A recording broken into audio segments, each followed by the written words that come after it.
Nah, Anda tidak, yang bedanya Anda dengan binatang dan mesin, Anda bisa memaknai kehidupan Anda dengan kesadaran.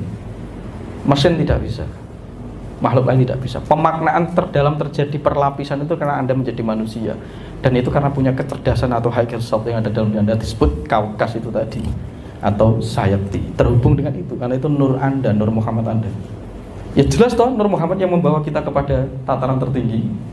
Ya karena itu rohmu sendiri. Kamu bisa menghadap Tuhan semesta alam itu karena rohmu sendiri. Maka bertawasul mengikuti nur Muhammad harus melalui itu. Itu kalau jenengan Islam ya. Nanti bisa ditanyakan kepada makomnya yang lebih tinggi sesuai bidang keilmuannya. Saya tidak mau membahas itu karena saya belajar di Islam saja. Itu Anda sendiri cari nanti kalau memahami tentang makom itu. Saya tidak membedah di makom Islamnya, tapi saya kasih di Jawanya. Tapi semua sinergi asal bertemu. Yang jadi tidak sinergi itu ketika agama sudah menjadi ego dan intuisi yang tidak separasi dengan politik, tidak dipisahkan dengan politik, karena berkelindan dengan kepentingan. Ini yang jadi masalah sebenarnya, agama apapun. Dan aspek sejarah yang harus kita baca, kita tidak diajarkan melihat sejarah kita, karena yang Anda cari bukan sejarah, karena Anda sudah disublimasi bahwa ajaran leluhur kita itu Hindu itu, kita diajak ke zaman Buddha itu. Loh, tidak menutup kemungkinan karena itu diserap duluan, karena ajaran itu datang ke sini terlebih dahulu sebelum ajaran Nasrani dan Islam. Maka coraknya karena leluhur Jawa itu sangat halus lembut, dia menerima ajaran apa? Ya kebetulan yang mendahului ya Hindu ini coraknya, dan Buddha itu yang dibawa dari Hindia sejak zaman Kutai Kartanegara. Nah, akhirnya banyak beberapa saling mempengaruhi. Ada bahasa Sanskerta yang menyublimasi bahasa Jawa kuno, ada Jawa kuno yang menyerap bahasa Sanskerta. Itu tidak menjadi masalah asalkan itu substansinya ketika disampaikan itu mudah dipahami, tidak blowobet riwet, karena substansinya yang bisa diserap. Nah, substansinya itu adalah Jawa, karena Jawa itu pangerten, bahasanya bahasa sok keren-keren, sok Jawa nih, tapi nggak bikin mudeng ya nggak Jawa. Ya kita harus menerjemahkan itu pelan-pelan, karena Jawa itu kekayaan semua keberagaman yang ada itu tadi. Nah, karena kita tidak membaca sejarah kita yang dulu, yang kita baca adalah sejarah bangsa lain. Seorang pemimpin, seorang pejabat itu seharusnya belajar dari sejarah leluhurnya. Mao Zedong, gitu, Xi Jinping, Abraham Lincoln, itu pasti belajar dari leluhurnya. Maka dia bisa membawa track glorious di dalam peradabannya. Nah, kita tidak ada, cuma Soekarno kebetulan yang belajar sama Pak Harto, walaupun digunakan dalam kepentingan yang berbeda. Nah, kita tidak ada tuh yang belajar dari sejarah kita. Kenapa Majapahit itu 72 tahun bisa glory gitu? Nah, kita sudah merdeka berkali-kali masih di situ terus. Harus ada case-case yang kita gali mulai sekarang, studi kasusnya. Nah, kita mulai belajar itu, saya mencari ke Tengger, ke guru-guru saya yang awalnya kebatinan, tapi saya mencari di Bali karena perpustakaan yang paling banyak memang di Bali. Sebagian nanti mungkin di saudara kita Sunda Wiwitan, ada di Baduy Dalam, macam-macam. Karena leluhur kita menyimpan itu pasca terjadi pelengseran. Nah, sebagian disimpan di gunung, itu dalam bentuk medan energi. Ada yang disimpan menjadi yantra atau ukiran-ukiran prasasti dan candi. Ada yang dibentuk pada rontal atau kakawin. Jadi kakawin itu menjelaskan tentang kitab suci di masa dulu. Kita punya kitabnya semua. Karena kita tidak mau membaca Negara Kertagama, tidak mau membaca Pararaton, tidak mau membaca Tantu Panggelaran, Sutasoma. Karena kita sudah anti bahwa itu Hindu. Nah, ini keterpisahan sudah terjadi. Ya tentu Anda tidak mencari frame berpikirnya sudah salah akhirnya. Makanya menurut saya kalau Anda belajar itu selalu beri jeda. Selalu beri jeda. Bahwa saya hanya profesional belajar untuk mengetahui, bedakan. Kalau soal keyakinan itu urusan pribadi. Nah, setelah kamu mempelajari hal itu terus kemudian kamu tertarik dan meyakini, nah itu beda lagi. Kalau urusan belajar terbuka saja. Jangan paranoid dan skeptis. Open mind. Saya memiliki keyakinan saya sendiri. Bisa jadi kan Anda belum ngerti. Ya kalau saya setuju dengan ajaran ini, kalau tidak.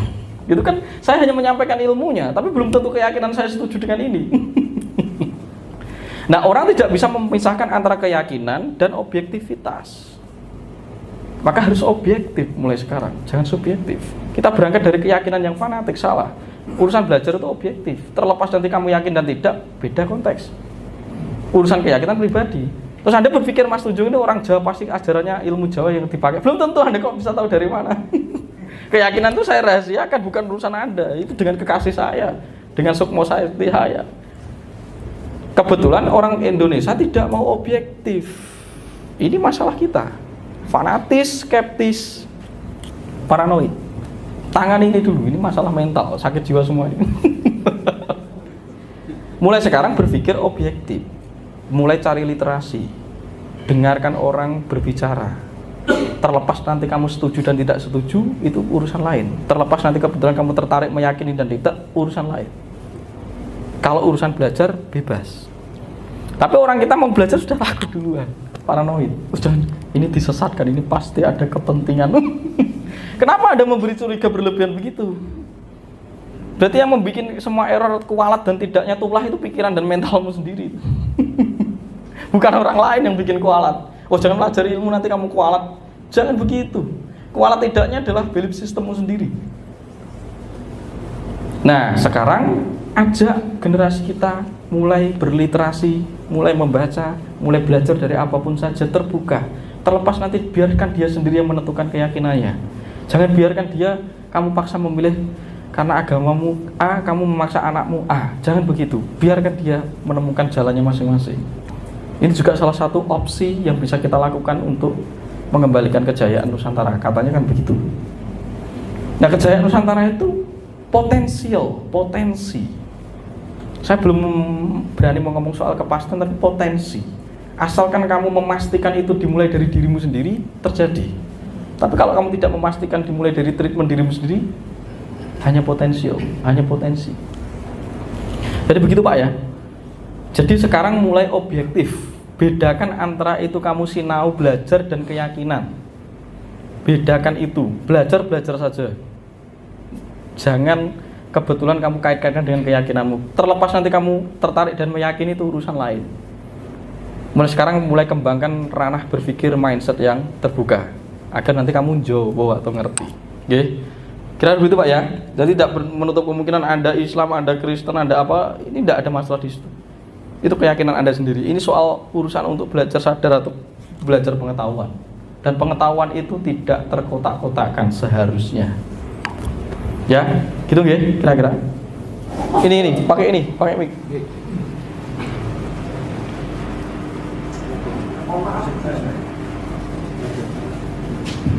Terima kasih. Saya mohon maaf sebelumnya ya, terutama buat teman-teman yang audien semua ini kan kadang-kadang tidak sefrekuensi Mas Tunjung. Jadi tidak sefrekuensi dalam arti pengetahuan serta daya tangkapnya ini tidak tentu sama, ya kan? Nah, kadang-kadang kalau kita mau bertanya ini pertanyaannya kita itu di level yang mana? Yang kadang-kadang kan kita enggak ini apa namanya? Yang saya khawatir nggak sama, nggak pas. Saya mungkin ingin bertanya pada tataran atau level yang dalam perjalanan hidup saya ataupun dalam perjalanan belajar. Nah, tadi saya sedikit ngobrol pada saat di coffee break atau saat ngopi bersama. Saya kepingin tahu tentang ruh. Tentang ruh. Kalau yang tadi ajarkan Mas Tunjung ini kan masih tataran yang perangkat yang ada dalam tubuh kita. Saya kepingin lebih dalam sedikit tentang pengetahuan tentang ruh. Ya, karena saya memang dari basic yang agama Islam kita ada sedikit diberikan pengetahuan bahwa dalam tubuh kita itu ada ruh. Nah, yang ingin saya gali atau yang saya ingin tahu sebenarnya ruh itu posisinya di mana, terus apa perlakuan kita terhadap ruh sehingga itu bisa akan lebih selaras dalam menjalankan kehidupan antara fisik kita dengan ruh. Itu saya akan sedikit eliminir tentang masalah Tuhan. Tapi kita yang sudah paham bahwa Tuhan dan manusia adalah sudah menjadi satu dalam diri kita. Tapi kita tidak bisa memunafikan atau tidak bisa melupakan bahwa ada ruh yang ada di dalam diri kita. Ya, saya ingin mengetahui sedikit pengetahuan tentang ruh dan bagaimana cara kita merawat tentang ruh itu tadi. Terima kasih Mas Dodi. Oke, matur suwun. Itu ya, langsung kita diskusi, kita bedah, kita jawab. Oke, jadi tadi bicara bahwa setiap orang itu apakah memiliki pencapaian dan tingkat pemahaman sama atau frekuensi yang sama. Ya, maka kita setuju dulu ketika duduk bersama saya, tentunya kita sedang proses mempersamakan frekuensi. Jadi sekarang zero sum game, tidak ada win-win solution, tidak terlalu medang miring. Ya saatnya blokos utuh karena sudah ada forum. Kecuali kalau di skala bebas. Tentunya ketika Anda datang ke sini sudah tahu tubuh Anda dengan konsekuensi-konsekuensi yang Anda dapatkan. Terlepas mudeng dan tidaknya, saya rasa setiap dari Anda sudah pernah melakukan apa yang saya wejangkan lintas kehidupan Anda. Bagaimana tiba-tiba Anda bisa nyambung dengan apa yang saya wedarkan di YouTube kalau Anda belum pernah mengalami di masa itu, di masa sebelum Anda dilahirkan? Tidak mungkin sekolah saya dan Anda beda generasi. Sekolah saya dan Anda beda generasi, kita tidak pernah duduk bareng bersama, kita tidak pernah mengenyam pendidikan yang sama. Kok bisa-bisanya Anda mudeng dengan apa yang saya jelaskan terus cocokin dengan saya? Berarti Anda sudah mengalami itu dari lintas kehidupan sebelumnya. Terus akhirnya menyeret Anda untuk ke sini. Karena Anda penasaran dengan apa yang saya wajangkan itu. Itu sudah terjadi. Itu satu yang digarisbawahi. Berarti di sini berarti kita bisa meneropong di mana kadar siapa yang kita ajak bicara. Kita bisa meneropong itu semua. Oh, ada di sini. Walaupun nanti pergeserannya sedikit, perbedaan sedikit soal bahasa, soal struktur pengalaman, soal mekanisme, soal tools, soal ageman, soal macam-macam. Itu sedikit saja. Tapi kita sudah mulai mengarah kepada substansi dan esensinya gitu. Nah, lalu ada menyanyikan tentang roh. Roh itu apa? Oke. Roh seringkali disalahartikan karena kita mengalami kekacauan bahasa.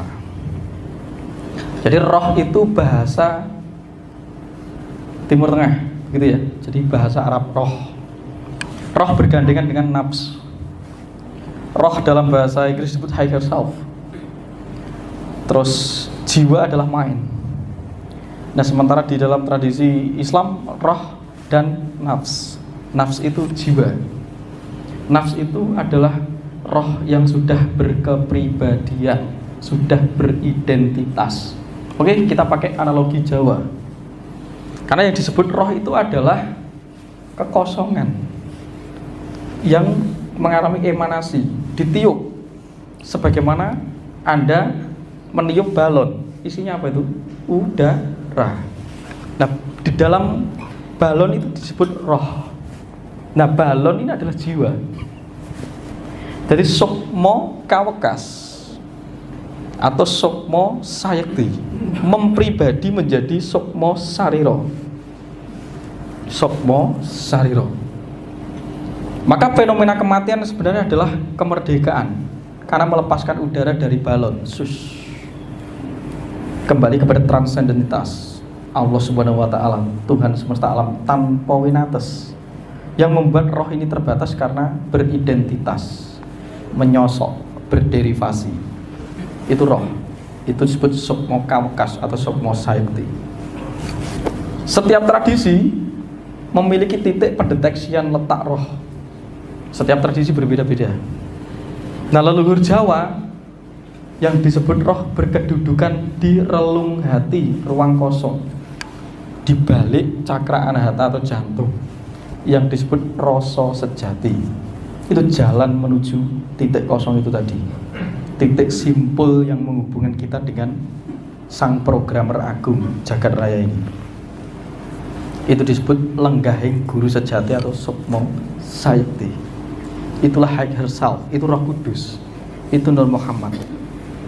Nah, ketika Anda bertawasul dan terhubung dengan itu, pasti Anda mempengaruhi prakarti Anda atau aktivitas fisikal Anda. Karena Anda tahu bagaimana sih roh ini beraktivitas. Roh ini tidak terjabarkan aktivitasnya kalau tidak mengejawantah di dalam tubuh. Nah, nanti roh ini akan mengejawantah di dalam tubuh, membentuk pribadi dinamakan sukmo sariro. Itu identitas. Sing kowe kaya kowe, sing aku kaya aku. Dengan matamu, hidungmu, telingamu. Jarine ngono, karena cermin, beridentitas. Maka disebut jiwa. atau disebut atmo sariro atau sukmo sariro. Nah, ini di dalam lapisan tubuh ini disebut tubuh energi yang sudah berkarakter, disebut prano maya kosa, sudah berbentuk kosa, sudah berbentuk kepribadian, roh yang bersandar dan mempribadi. Ya, tidak akan pernah sama, maka disebut serupa tidak sama. Saya dan Anda tidak pernah sama, tapi di titik kedalamannya sama. Maka disebut Esa dan Eka. Kita Eka, Bhinneka Tunggal Ika. Ika itu satu dalam banyak, serupa tapi tidak sama. Saya dan Anda kan sama, punya hidung, punya mata, ya juga makan, juga minum, tapi tidak sama persis secara identitas jiwa ini. Tergantung akun karma yang menempel di dinding pranomaya kosa atau jiwa ini tadi. Tergantung aktivitas rekam-merekam. Akhirnya membentuk identitas namanya Sulo Sariro. Sulo Sariro. Ada disebut roh idafi, kepribadianmu yang sudah terkarakter dan bisa dikenali. Akhirnya membentuk pola kecenderungan. Pola kecenderungan. Seneng gendak uang. Jadi seneng berbakatnya macam-macam, mulai membentuk bakat-bakat perilaku aktivitas yang terlihat dari sifat, sudah mensifat. Dari karakter menjadi mensifat. Ketok, wah bocah perawaan ini. Itu Sulo Sariro. Karena dibentuk dari akun karma aktivitas rekam-rekamnya. Tapi nek ditembus ke dalam Esa, kita sama-sama memiliki roh ruang kosong di balik tataran ini tadi. Nah, tujuan kita menembus lapis per lapis. Itu kedudukan lagi. Jadi golek tuntunan guru sejati itu yaitu. Karena ketika Anda terus memasuki itu, dan disitulah kedudukan Sang Maha Sadar atau disebut Sang Sumber Kecerdasan. Nah, leluhur Nusantara melakukan itu karena menyadari memiliki dua perangkat. Perangkat jiwa disebut mind atau manikem, otak, dima. Perangkat roh yang menghubungkan jembatan roh disebut anahata atau rasa sejati, yang kinerjanya bergetar seperti sonar kapal. Maka aku mendengar kapal itu bergetar. Aku nih ketemu ini bergetar, aku ketemu kamu ada getaran. Itu karena terkoneksi dengan namanya rasa sejati. Nah, leluhur kita menggunakan SQ ini untuk mengembangkan mahakarya. Maka disebut Jawa, Jiwa, Jawi. Jawa itu rasa yang terdalam, roh, akhirnya terintegrasi dengan jiwa, mind, dari proses rasa yang benar menjadi proses berpikir yang jernih, melahirkan mahakarya yang efisien, luar biasa, konkret, karena kita terhubung dengan Sang Sumber Kecerdasan. Nah, bedanya di situ. Maka bisa mengaktualisasikan karya-karya yang adiluhung, karya-karya yang terbukti memiliki pemaknakan dan kecerdasan tinggi. Maka wayang keris itu intangible, karena itu filosofi yang diambil dari rasa sejati, keterhubungan. Agar hidupnya selaras dengan karyanya, dengan alamnya, karena dia tidak terpisah. Tapi kalau kita hanya menggunakan kualitas berpikir, ini yang ngaco. Karena pikiran ini terbatas, dibatasi oleh aktivitas panca indera atau desendria atau 10 indera tadi, tapi minimal panca indera itu membatasi ruang berpikir kita. Akhirnya kita selalu membelah di dalam aktivitas namanya dualitas ruang waktu. Anda berada di dalam ilusi baik buruk. Padahal ketika Anda amati, baik itu biasanya sesuai kepentingan egomu. Kalau kamu anggap buruk, berarti tidak sesuai dengan kepentingan egomu. Berarti baik buruk itu persetujuan suatu kelompok dan individu. Tapi kebenaran tidak melekat kepada duanya itu. Maka tan ono dharma mangruwa, karena kebenaran itu absolut. Maka orang Jawa menerjemahkan kebenaran sebagai tanggap ping sasmito ngempan papan, tanggap dengan situasi kondisi, bukan aspek baik dan buruk. Ketika kamu berbuat baik dan kamu merasa bangga dengan kebaikanmu dan kamu mentarget berbuat baik agar mendapatkan pride dan harga diri, reinkarnasi, karena itu karma. Kamu akan ketarik dengan nafsu baik, yaitu nafsu mutmainah itu. Akhirnya kemersik, merasa sok suci dewi. Padahal dirimu gembel setiap hari. Nah, ini roh ya, itu total roh, mekanismenya begitu. Nah, kita selalu menggunakan laku-laku tertentu untuk terhubung dengan yang namanya roh, dengan namanya higher self. Makanya manteng pucuk igrono, karena terhubung melalui panggondo, pembau. Dengan hambekan kita terhubung dengan titik ruang kosong itu tadi. Nah, dari situ lahirlah namanya sumber kecerdasan. Ketika sumber kecerdasan mengejawantah ke seluruh tubuh, akan menjadi sumber penciptaan. Nah, kita adalah daya kreativitas, kita adalah partisipan aktif, bukan partisipan pasif yang menjadi korban ego Tuhan. Kan begitu yang didesain kepada Anda. Akhirnya ini sudah takdir Tuhan. Padahal kamu tuh aktif, tapi kamu menjadi pasif, hanya huruf manut Tuhan. Terus kamu nggak bisa menjelaskan kok dia enak, aku tidak enak. Lah ini mulai dicari, kenapa kok begitu? Ya tanah takdirnya dewi-dewi wong urip itu kan nggak bisa menjelaskan ini. Karena kamu dibentuk oleh keyakinanmu sendiri. Apa yang kamu yakini itu akan membentuk takdirmu sendiri. Maka kembangkan pola berpikir, kesadarannya semakin luas, keyakinannya mengembang, maka takdirmu mengembang. Karena kamu punya free will. Nah, free willmu dibatasi oleh keyakinan fanatikmu tadi. Ya jadi ruang lingkup memilihmu ya itu aja. Tapi kalau kamu mengembangkan kesadaran dan wawasan berpikir yang lebih luas, pilihanmu semakin luas untuk mengarsiteki kehidupanmu sendiri. Gitu, guys.